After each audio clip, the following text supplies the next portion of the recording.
Hello class, my name is Aria Rose and welcome to my instructional design interview. On June 12, 2019, I met with Mark Hoppala, who currently serves as the Director of Organization and Professional Development at an institution of higher education in North Carolina.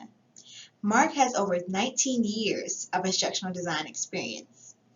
I'm excited to share a few highlights from our interview, but first, let's start with a little history of his background. Mark studied business administration at Elon University. He also received a master's degree in human resources management from Villanova. Mark has had quite an extensive career in the training and development field. It all only began 19 years ago at Wachovia Bank, now Wells Fargo. At Wachovia, Mark worked as a training specialist. Well, he first began as a branch manager, and then he left and was recruited back as a training specialist. Later on, he went to work at Ingersoll Rand, where he served as a curriculum manager. As a curriculum manager, he was responsible for designing content, and then there was another individual on the team that would deliver it. Later on, Mark left and went to work for the Walt Disney Company in Florida. At Walt Disney, Mark was also responsible for training, but then later on moved into a role that focused on leadership development.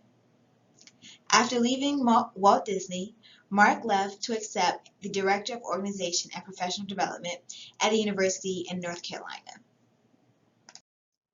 Prior to the interview, I emailed Mark 20 questions that I planned to ask during the interview, of which 15 were mandated.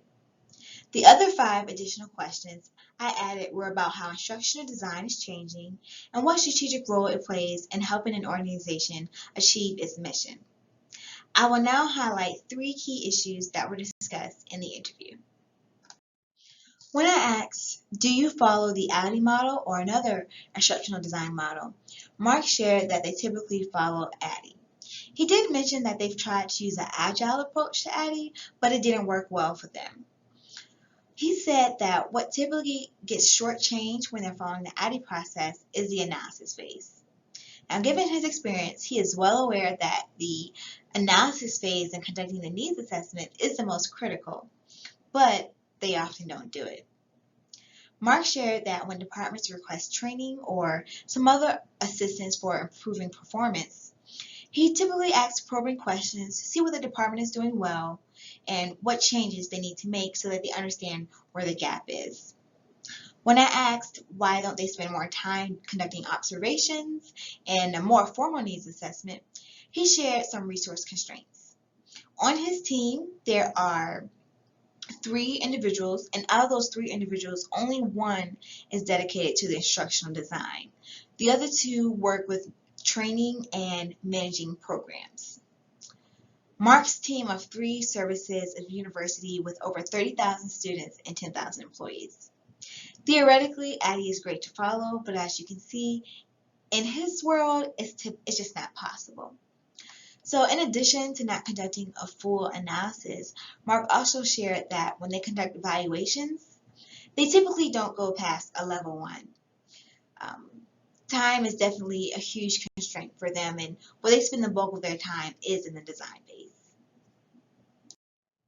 One question I asked Mark was, how does he work well with subject matter experts? Mark stated that you must help the SME put themselves in the place of the learner. Sometimes the SME arrives with a pre-described plan that they want you to help them implement. In those instances, he says that his role is to help the SME not just think about their needs, but what does the learner need? What will they gain from this training? How can they apply it to their job? How much time will it take from their day to complete this training? He does this by asking several probing questions to get to the root of the issue. At Disney, one of his most rewarding experiences was creating their Traditions program, which is for new employees.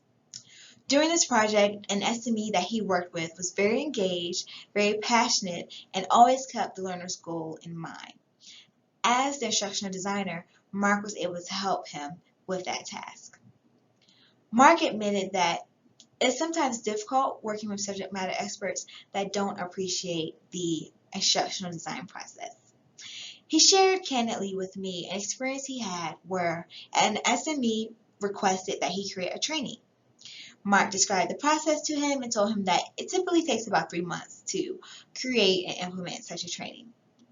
The subject matter expert laughed and said, I can do this in the weekend in my closet. That was very difficult for Mark because all the work that is put into creating training was pretty much discredited in that statement. In situations like that, Mark suggested to not try and prove yourself and use all this fancy jargon that you know as instructional designers, but to help them understand the process and all that goes into creating the trainings and all the work, the analysis, the implementation, all of that, help them understand that in their terms, not using your instructional designer terms. Another challenge in working with subject matter experts that we discuss is that even though they sometimes ask for your help, they don't always want it.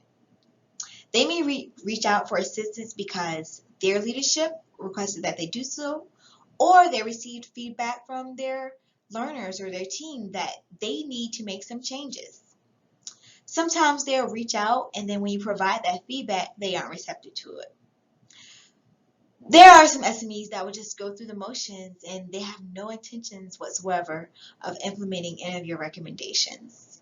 Mark suggested that you not take those instances to heart, but just to learn that when you are approached by a subject matter expert, there could be a very large backstory about why they are requesting your assistance. One of the most interesting takeaways or issues that we discussed is that even from what we've just read in our text and what we learned, the instructional design world is changing.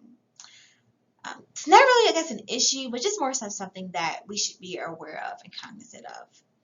There is so much content on the web that instructional designers, in some instances, are just becoming content creators. They are pulling information from the web and creating it in a format that is digestible and easy for members of their organization to receive. In the future, instructional designers may have different job descriptions than what they have now. Ask Mark if an instructional designer would still be needed if they're just going to the web and grabbing information that's readily available. What's to stop an individual from going to get it themselves? Mark responded and he shared that a lot of the content on the web could come from anywhere. It's not necessarily credible and it may not align with the organization's goals. He said as an instructional designer, you would be one that would gather the information and making sure that it is a clear and consistent message for all members of the institution. It was great to hear that from him, that the instructional design role isn't going away, but it would just be possibly look a little different in the future. The biggest instructional design impression that I got from our interview with Mark Hoppola is that instructional design is not limited to creating online classes and training programs. Instructional design is an opportunity to truly transform an organization. Any place there is a gap. Essentially, an instructional designer is acting as a coach. Some of the key stakeholders are subject matter experts, as well as the learners who the content is being produced for. In practice, it is unlikely that ID or any other model may be performed to 100%. Depending on your organization, it might not even be necessary. The instructional designer should have significant understanding of their organization and be able to adapt when needed, however the model should be implemented for their institution. I hope you have enjoyed this presentation and have gathered some key takeaways to implement and to just have in your pocket as you continue as an instructional designer or decide to enter the field. Thank you.